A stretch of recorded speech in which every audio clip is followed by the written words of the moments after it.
They say a man's word is his bond. Out here, in the high desert where the sky is a vault of unending blue and the earth is a cracked, unforgiving ledger, that's not just a saying. It's the currency of survival. You give your word, you keep it, or you don't deserve to call yourself a man.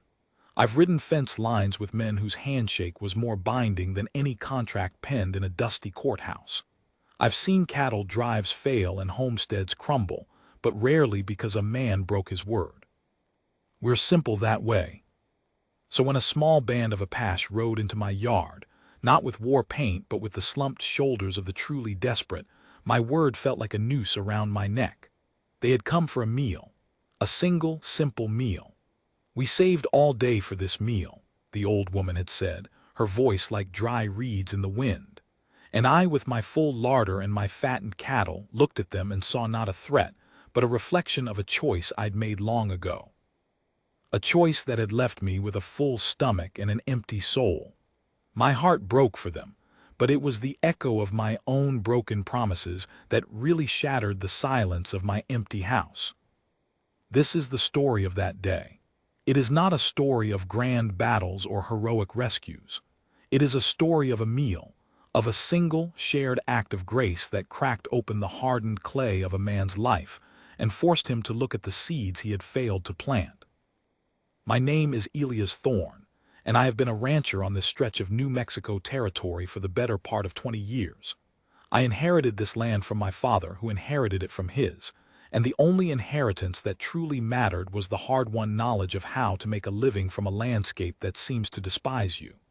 The summers are a crucible, the winters a slow, grinding siege. You learn to read the sky for rain, the ground for water, and the wind for trouble. My days are a monotonous rhythm of checks and balances. Repair the fence, check the water troughs, move the herd, fix the fence again.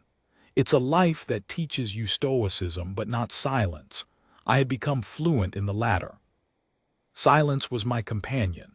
It filled the empty rooms of the ranch house, a sprawling adobe structure my great-grandfather had built with his own hands, expecting a dynasty of Thorne children to fill its halls.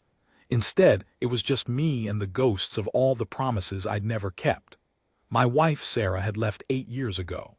She wanted a life, not just a survival. She wanted children, laughter, the sound of little boots on the wooden floor. I'd promised her we'd have that after one more good season, after we got the herd up to 300 head, after we dug a new well. There was always an after. The ranch was my obsession, a jealous god that demanded constant sacrifice. Eventually, she stopped asking. She just packed a single carpet bag, looked at me with eyes that held more pity than anger, and walked out the front door. I hadn't even been able to muster the words to make her stay. What would I have said? "Wait, Sarah, just one more season." The silence that remained was heavier than any words I could have spoken. I had a routine that worked like a charm against the silence.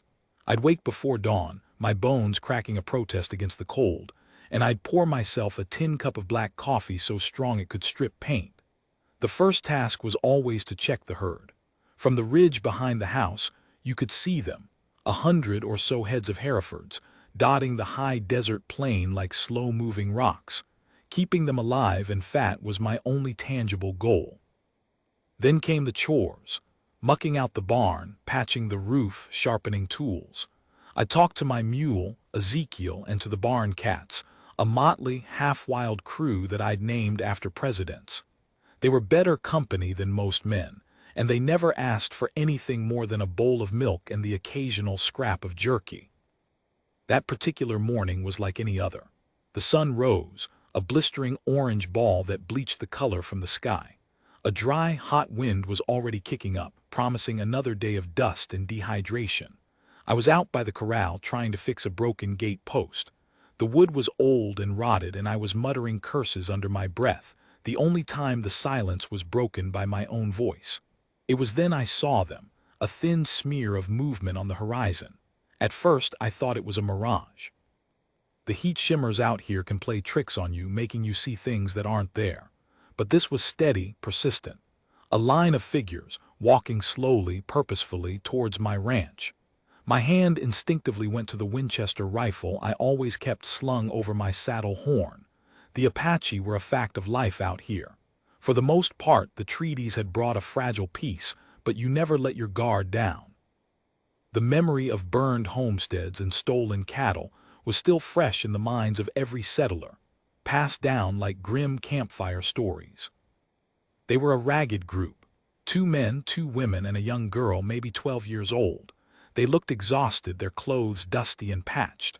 One of the men was old, his face a roadmap of wrinkles, his long, gray-streaked hair pulled back. The other was younger, taller, with a grim set to his jaw.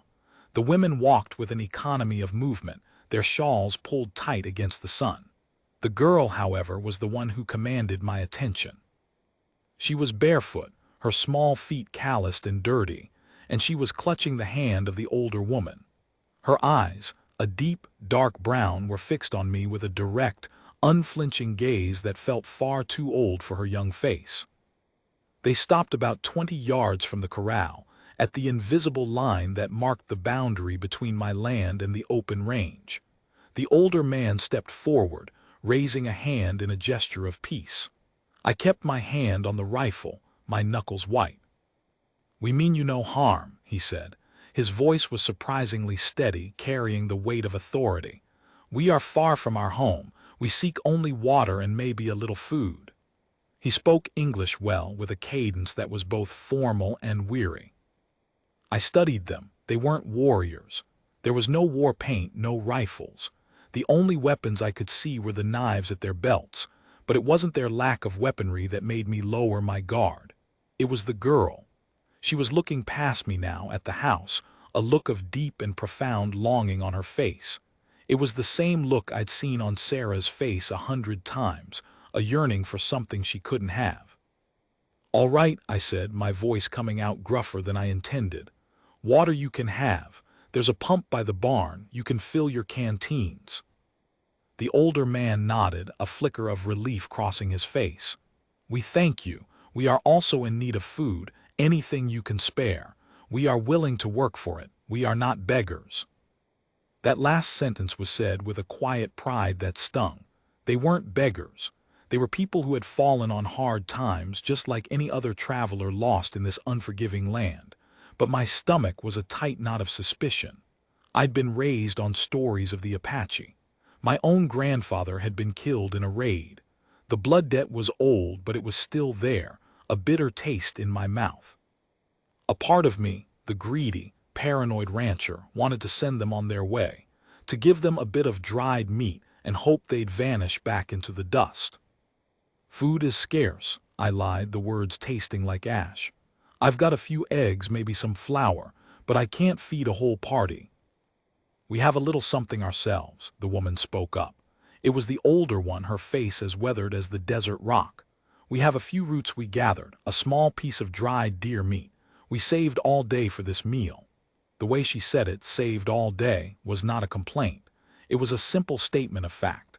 They had been walking all day, conserving their strength, knowing they had a tiny, precious portion of food waiting for them at the end of it. They had saved it. The word hung in the air, a fragile, desperate thing. It wasn't their pride that got me. It was the little girl. Her eyes were on my house again, and a single tear traced a path through the dust on her cheek.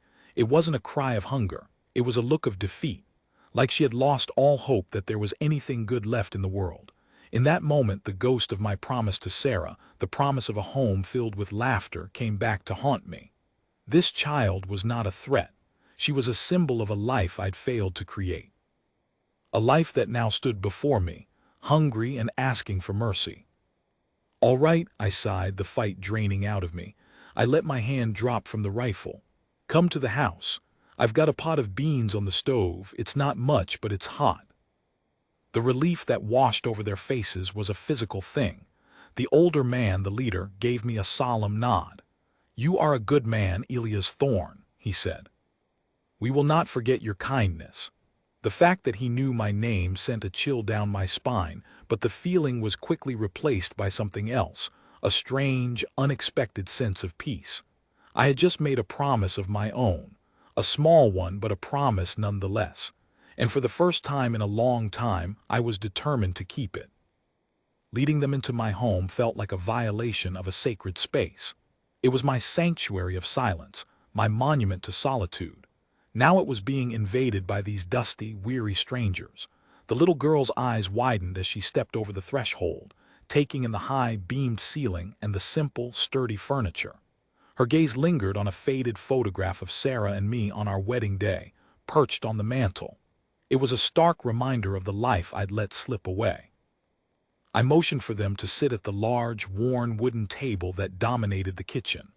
It was the heart of the house, the place where my family had once gathered. Now it felt like a judge's bench. The older woman, who I later learned was named Delia, and the girl, whose name was Naylin, sat on one side. The young man, a quiet, watchful soul they called Taza, and his elder, a man named Chato, sat opposite me. The second woman, a younger one named Nayeli, hovered near the stove, her eyes full of wariness. "I'll fetch the beans," I mumbled, feeling strangely self-conscious under their collective gaze. "Please allow me," Delia said, rising from her chair with surprising grace. "My mother used to say the best beans are cooked with a quiet heart. Let me tend to them." I was about to protest, but something in her steady, dark eyes made me stop. She was offering me a gift, a chance to be a guest in my own home. I nodded, stepping back from the stove. She moved with an economy of motion, her hands sure and capable. She found my stores of dried chilies, a bit of lard, and a fragrant piece of smoked ham I'd been saving. She added them to the pot, and soon a rich, savory aroma began to fill the kitchen, fighting the staleness of solitude. It was a smell I'd almost forgotten, the smell of a home that was alive. As she worked, the silence in the room was tense but not hostile. The men spoke in low, guttural tones, their Apache language a soft, melodic counterpoint to the wind outside. Taza kept his eyes on me, a quiet sentinel. Chato, the elder, seemed lost in his own world, occasionally humming a low, tuneless song. The only one who seemed truly at ease was Naylin. She had found my small collection of books, dog-eared paperbacks I'd bought at a trading post years ago, and was looking at them with a reverent curiosity. "You like to read?" I asked her, my voice startling me. She looked up, her dark eyes wide. "Yes, sir," she said, her voice barely a whisper. "My grandfather, he was a great storyteller. He could tell stories for hours and hours. Stories of our people, of the stars, of the great battles. He said stories were the only thing a man could own that could never be taken from him." The words struck me like a physical blow.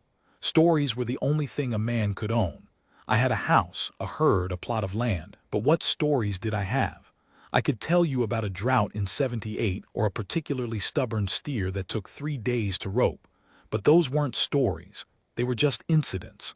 The tailies of my life were a catalog of failures and losses, not a tapestry of joy and struggle.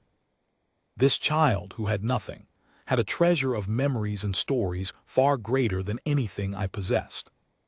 The beans were ready. Delia ladled them into a large, chipped ceramic bowl, the one I used for special occasions. She placed it in the center of the table, and for a moment we all just stared at it. The steam rose, carrying the scent of garlic, chili, and ham. It was a simple meal, but in the context of their long, hungry day, it was a feast. "We saved all day for this meal," Chato said, echoing Delia's earlier words. He looked at me, his old, wise eyes reflecting the firelight. "We knew there was food at the end, but we did not know it would be shared. You have given us more than a meal, Elia's thorn. You have given us hope." I didn't know what to say. My throat felt tight.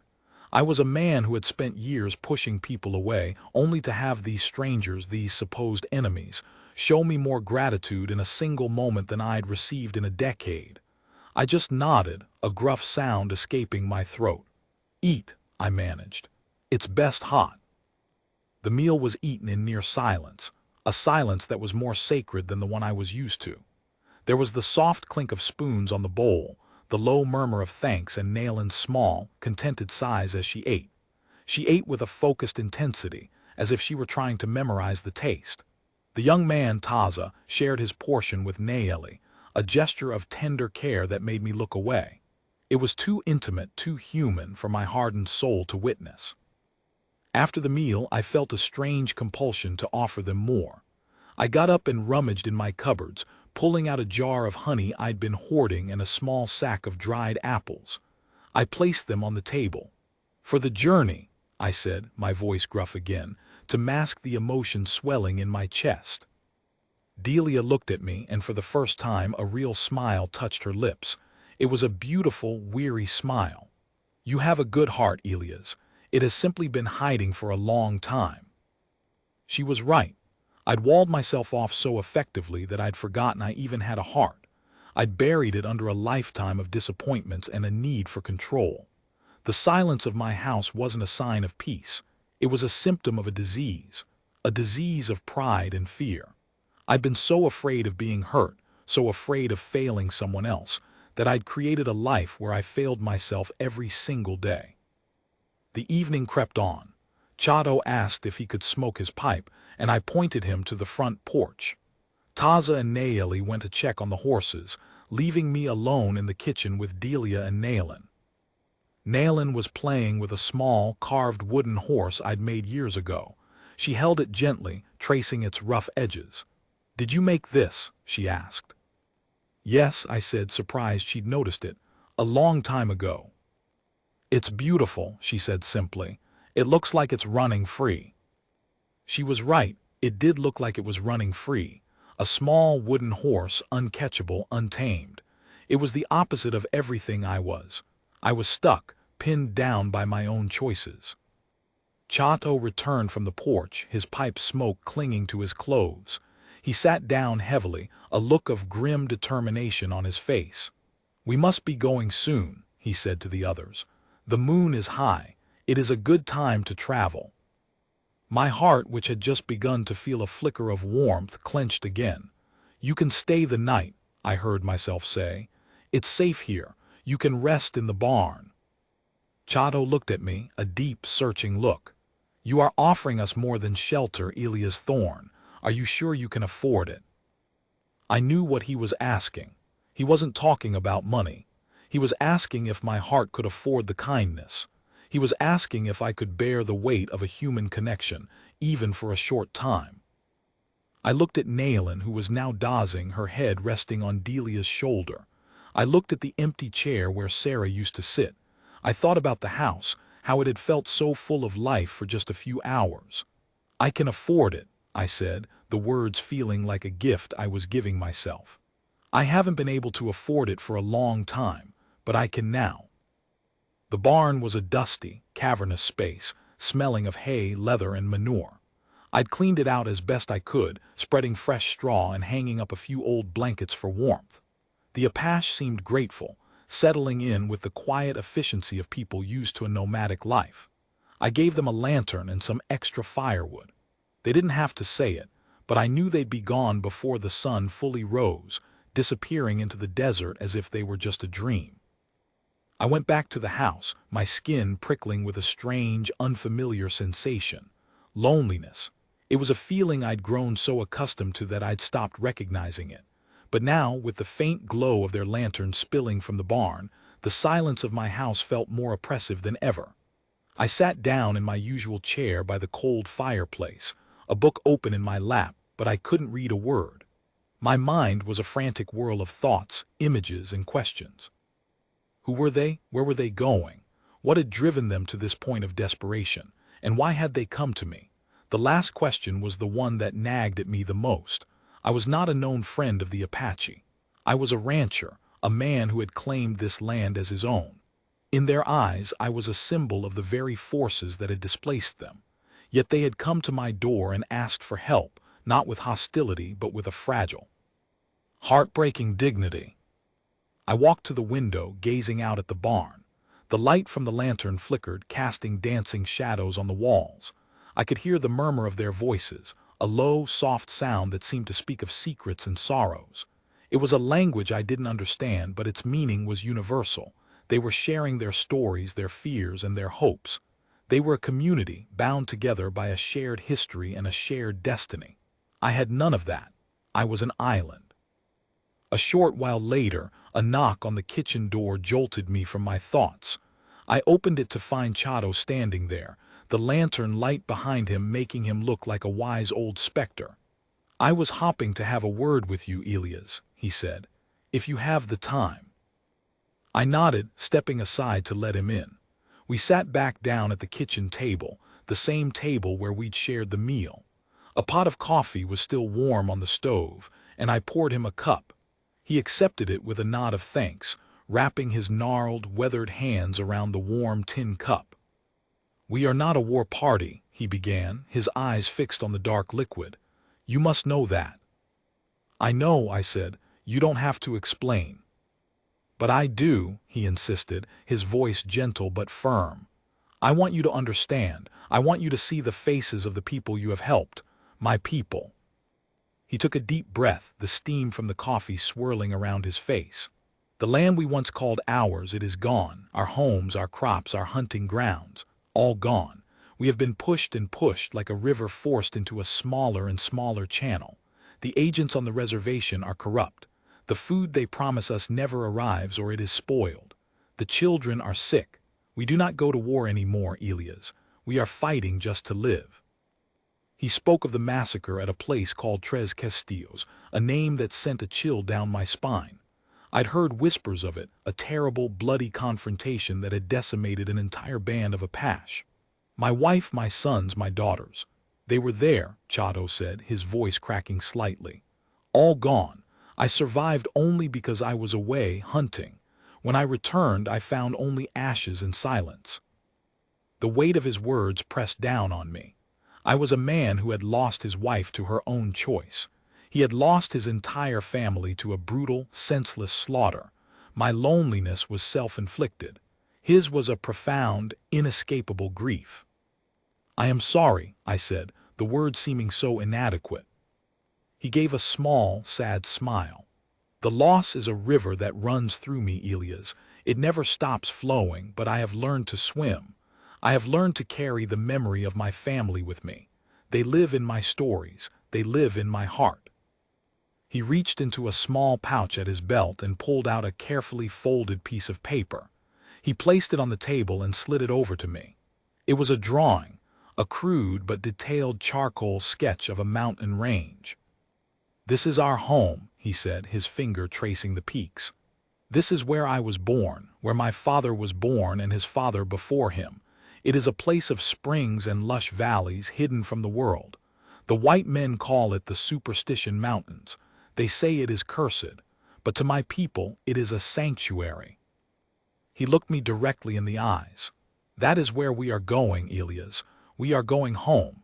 To the one place the soldiers cannot find us, where we can be free again. It is a long and dangerous journey, but we will make it. We have to." I felt a strange kinship with him. He was searching for a home, a place of safety and peace. I had a home, but I had never felt so homeless. I had a house, but no sanctuary. I had a past, but no future. He was clinging to his stories, to his history, to his hope. What was I clinging to? I looked at the drawing, the rough, evocative lines capturing the spirit of a place I'd never seen. It was a beautiful, heartbreaking thing, a map of dreams. "Thank you for sharing this with me," I said, my voice thick. "I don't know what to say." "You don't have to say anything," Chato said, folding the map and putting it back in his pouch. "You have already said enough. You said yes when you could have said no. That is a greater gift than any words could ever be." He rose to leave, but I stopped him. How is the girl, Nailin?" A flicker of deep sadness crossed his face. "She is the last of her family. Her mother died of a fever last winter. Her father, Taz's brother, was killed in a skirmish with the cavalry. She has only her grandmother, Delia, and us. She is strong, but she carries a heavy burden. She is a survivor." Survivor. Another word I'd come to know all too well.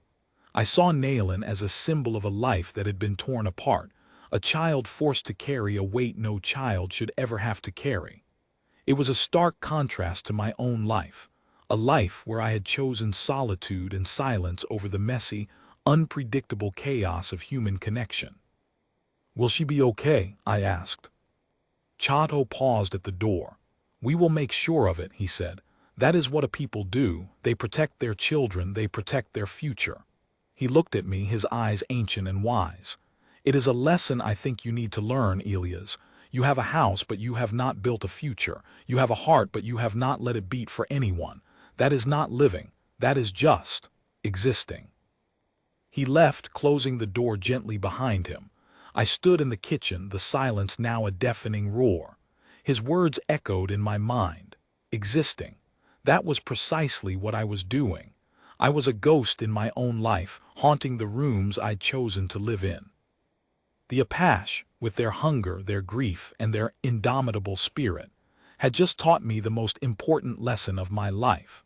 That the only way to truly live was to embrace the risk of loss, the vulnerability of connection, and the profound power of a shared meal. Sleep was impossible. The talk with Chato had unmoored me, dismantling the carefully constructed walls I'd built around my heart. I lay in my bed, staring at the dark ceiling, replaying every word he'd said. That is not living. That is just existing.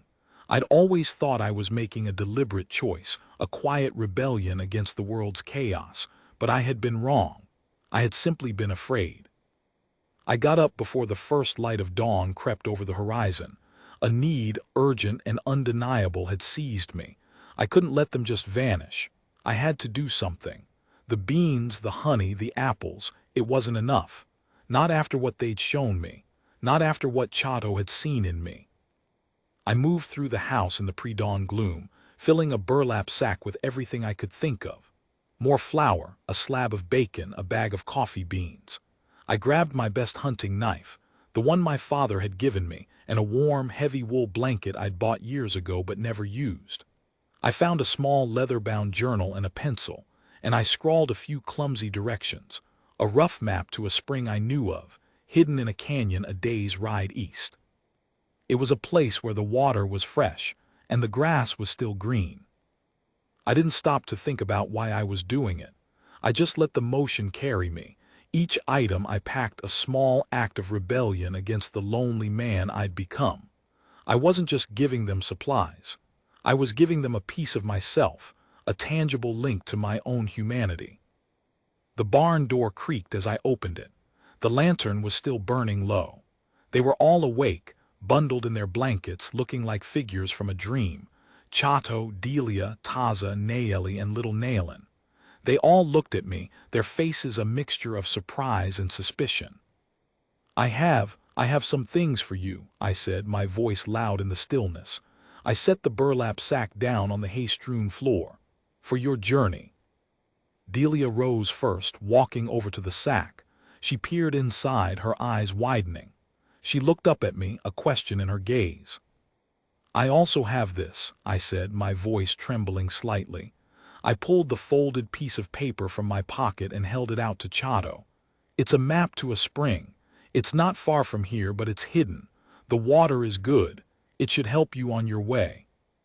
Chato took the map, his ancient, wrinkled hands carefully unfolding it. He studied it for a long moment, then looked at me. The suspicion in his eyes slowly faded, replaced by something else, something that looked a lot like respect. "You are doing this," he said slowly, "for nothing in return. You are giving us your supplies, your map, and your time, and you expect nothing." I met his gaze, my heart pounding in my chest. "I expect you to make it," I said. "I expect you to find your home. I expect Nailin to grow up strong and to tell her children the stories you told her. That's what I expect." It was a promise, the first real promise I'd made in years, a promise not just to them but to myself. Naili let out a soft sob. Delia placed a hand over her heart. Taza, the young warrior, gave me a single, solemn nod, but it was Nailin who truly moved me. She walked over to me, her bare feet silent on the dusty floor. She reached up and took my hand. Her small, calloused fingers felt like a brand against my skin. "Thank you," she whispered, her voice clear and strong. "I will remember you, Elias Thorne. I will tell my children about the man with the kind eyes who shared his food." Kind eyes, I'd never been told that before. For a moment I couldn't speak. I just nodded, squeezing her hand gently. "You will be safe, Nailin," I promised. "You will be strong." The farewell was a blur of quiet words and heartfelt looks. They packed their meager belongings, tying the burlap sack I'd given them to one of their horses. As the first rays of the sun began to paint the eastern sky in shades of gold and amber, they mounted up. Chato was the last to leave. He reined his horse close to me, his voice low and serious. "You found something last night, Elias," he said. "You found a piece of yourself you thought you'd lost. Don't lose it again. Build a life, not a fortress. This is my advice to you, from one old man to another." He turned his horse and rode away, joining the others. I watched them go, a small, ragged line of humanity against the vast, empty landscape. They were heading towards the mountains, towards their home, towards a future I didn't know if they would ever reach. But I knew they had the spirit to try. I stood there for a long time, the cool morning air stinging my cheeks. The silence that followed their departure was different from the silence I'd known before. It wasn't empty. It was full. Full of their voices, their stories, their hope. For the first time, my house didn't feel like a prison. It felt like a place of possibility. I walked back to the house, my steps lighter than they had been in years. I opened the door, and the air inside was still thick with the aroma of the beans Delia had cooked. I didn't try to air it out. I let it linger, a sweet, sad perfume of a meal that had changed my life. I looked around the empty kitchen at the photograph of Sarah still on the mantel. For the first time, I didn't feel a pang of guilt or regret. I felt a sense of understanding.